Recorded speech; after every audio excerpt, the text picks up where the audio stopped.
സാമൂഹ്യ സുരക്ഷാ പെൻഷനുകൾ, ക്ഷേമനിധി പെൻഷനുകൾ ഉൾപ്പെടെ വിവിധ മേഖലകളിൽ കുടിശ്ശികയായി കിടക്കുന്ന ആനുകൂല്യങ്ങൾ എന്നിവയുടെ വിതരണം സംസ്ഥാനത്ത് സജീവമാകുന്നു. ബജറ്റിന് മുന്നോടിയായി വിവിധ മേഖലകളിലേക്കുള്ള ആനുകൂല്യങ്ങൾ ഒരു പരിധിവരെ വിതരണം ചെയ്യുന്നതിലേക്കായി സംസ്ഥാന സർക്കാർ തിരക്കിട്ട നീക്കം ആരംഭിച്ചു. കേന്ദ്രത്തിന്റെ ഭാഗത്തുനിന്നും പുതിയ വായ്പാനുമതി ലഭ്യമായ സാഹചര്യത്തിലാണ് വീണ്ടും മുടങ്ങിക്കിടക്കുന്ന ആനുകൂല്യങ്ങൾ വിതരണ നടപടികൾ സജീവമാക്കിയിരിക്കുന്നത്. ക്ഷേമ പെൻഷൻകാർക്ക് 3 മാസത്തിലെ പെൻഷൻ തുകയായ 4800 രൂപ വീതം മാത്രം കുടിശ്ശികയുള്ളപ്പോൾ നിർമ്മാണ തൊഴിലാളി മേഖലകളിൽ നിന്നും പെൻഷൻ തുക കൈപ്പറ്റുന്ന ഗുണഭോക്താക്കൾക്ക് 15 മാസത്തോളം വരുന്ന കുടിശ്ശികയാണ് സർക്കാർ നൽകി തീർക്കാനുള്ളത്. ഇതോടൊപ്പം തന്നെ സർക്കാർ ഉദ്യോഗസ്ഥർക്കും പെൻഷൻകാർക്കും ക്ഷാമബത്തയും ക്ഷാമാശ്വാസവും അടക്കം ലഭിക്കാനുള്ള നിരവധി ആനുകൂല്യങ്ങളാണ് തടഞ്ഞുവെച്ചിട്ടുള്ളത്. നിലവിൽ വിതരണം ചെയ്തുകൊണ്ടിരിക്കുന്ന 3200 രൂപ വീതം സാമൂഹ്യ സുരക്ഷാ പെൻഷൻ ഇതുവരെയും ലഭിച്ചിട്ടില്ലാത്ത ഗുണഭോക്താക്കൾക്ക് ഇന്നു മുതൽ എത്തിത്തുടങ്ങും.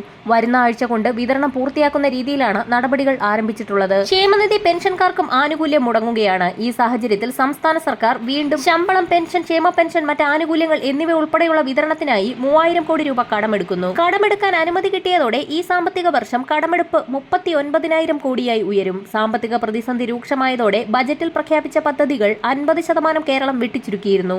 ഓരോ വകുപ്പുകളും അതിനനുസരിച്ച് നേരത്തെ ഇറക്കിയ ഭരണാനുമതി ഉത്തരവുകൾ പുതുക്കിയിറക്കുകയും ചെയ്തിട്ടുണ്ട്. ഇതോടൊപ്പം തന്നെ വിവിധ മേഖലകളിലേക്കുള്ള ആനുകൂല്യങ്ങൾ കൊടുത്തു തീർക്കുന്നതിന്റെ ഭാഗമായി ഓരോ വകുപ്പുകളും വരുമാനമുയർത്താൻ തങ്ങളുടെ സർവീസുകളുടെ ഫീസുകൾ കുത്തനെ ഉയർത്താനും നിർദ്ദേശം നൽകിയിട്ടുണ്ട്. ക്ഷേമ പെൻഷൻ ബാക്കിയുള്ള കുടിശ്ശിക 4800 രൂപ വീതം ഈ സാമ്പത്തിക വർഷം മുതൽ കൊടുത്തു തുടങ്ങുമെന്ന് ധനവകുപ്പ് നേരത്തെ തന്നെ അറിയിച്ചിട്ടുണ്ട്. ഇത് സംബന്ധിച്ചുള്ള സുപ്രധാന പ്രഖ്യാപനവും പെൻഷൻ വർധനവും സംബന്ധിച്ചുള്ള തീരുമാനങ്ങളും ഫെബ്രുവരി 7 അവതരിപ്പിക്കാൻ പോകുന്ന ബജറ്റിൽ ധനമന്ത്രി കെ. എൻ. ബാലഗോപാൽ വ്യക്തമാക്കും. ഇതോടൊപ്പം തന്നെ നിലവിൽ 6 ഗഡു ക്ഷാമബദ്ധയും ക്ഷാമാശ്വാസവും പെൻഷൻകാർക്കും ജീവനക്കാർക്കും കുടിശ്ശികയാണ്. കഴിഞ്ഞ ശമ്പള പരിഷ്കരണത്തിന്റെ കുടിശ്ശികയാകട്ടെ ഇതുവരെ നൽകിയിട്ടുമില്ല. ബജറ്റ് അവതരണത്തിന് മുന്നോടിയായി ആനുകൂല്യങ്ങൾ ഒരു പരിധിവരെ കൊടുത്തു തീർക്കുന്നതിനുള്ള തിരക്കിട്ട നീക്കമാണ് സംസ്ഥാന സർക്കാരിന്റെ ഭാഗത്ത് ആരംഭിച്ചിരിക്കുന്നത്. ക്ഷേമ പെൻഷൻ ഉൾപ്പെടെയുള്ളവ കൊടുത്തു തീർക്കുന്നതിലേക്കായി 24,000 കോടി രൂപയുടെ പാക്കേജാണ് സംസ്ഥാന സർക്കാർ കേന്ദ്രത്തോട് ആവശ്യപ്പെട്ടിരിക്കുന്നത്. നാളെ അവതരിപ്പിക്കാൻ പോകുന്ന കേന്ദ്ര ബജറ്റിൽ ഗുണഭോക്താക്കൾക്കുള്ള ആശ്വാസ നടപടികൾ ഉണ്ടാവുമെന്നാണ് സംസ്ഥാനം പ്രതീക്ഷിക്കുന്നത്.